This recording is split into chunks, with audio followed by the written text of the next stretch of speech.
Hello everyone, আপনাদের সাথে আজকে শেয়ার করব হাতিলের ফ্যাক্টরি ভিজিটের এক্সপেরিয়েন্স। আমাদের সাথে আছেন হাতিলের কোম্পানি সেক্রেটারি, আমাদের পুরো বিকা টিমকে হাতিলের ফ্যাক্টরি ভিজিট করে দেখান। তো আমরা হাতিলের ফ্যাক্টরিতে প্রবেশ করছি এখন। এই মুহূর্তে আমরা ঢুকে গেলাম হাতিলের ফ্যাক্টরির ভেতরে যেই মেটাল ইউনিটটা আছে।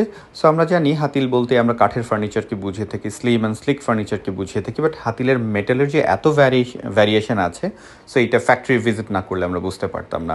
আমরা এখানে দেখতে পাচ্ছি হাতিলের বেডরুমের ফার্নিচার থেকে শুরু করে গার্ডেন ফার্নিচার থেকে শুরু করে হসপিটালিটির নানা ধরনের ফার্নিচার হাতিল তৈরি করে থাকে। এই মুহূর্তে আমরা দেখতে পাচ্ছি হাতিলের মেটাল ডিপার্টমেন্টের হেড আমাদেরকে এক্সপ্লেইন করছে পুরো প্রসেসটা কীভাবে কন্টিনিউ হয়, এবং আমাদেরকে আরও বলা হলো যে হাতিল যে কোনো মেটাল ফার্নিচার কাস্টমাইজ করে থাকে। সো মিনিমাম একটা কোয়ান্টিটি হলে আমাদেরকে কাস্টমাইজ ডিজাইনও করে দেয়। সবচেয়ে বেশি ভালো লেগেছে হাতিলের যারা আছে তারা অনেক আন্তরিকভাবে আমাদের বিকা টিমকে গ্রহণ করেছে, এবং পুরো প্রসেস শুরু থেকে এন্ড পর্যন্ত একদম আন্তরিকতার সাথে আমাদেরকে এক্সপ্লেইন করেছে তারা।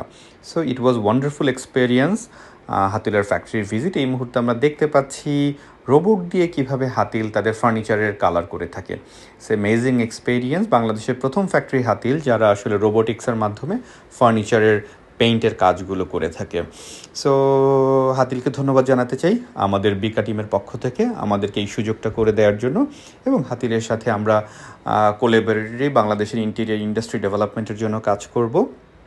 আমরা এখন দেখতে পাচ্ছি সিএনসি ডিজাইনের মাধ্যমে হাতিল যে চমৎকার ডিজাইন ওয়ার্ক করে থাকে, সেই ডিজাইনগুলি নিখুঁত কারুকাজের মাধ্যমে হাতিল আমাদের বাসার সৌন্দর্য বর্ধন করে। সো এই পর্যন্তই থাকলো। সবাই ভালো থাকবেন, সুস্থ থাকবেন। আল্লাহ হাফেজ।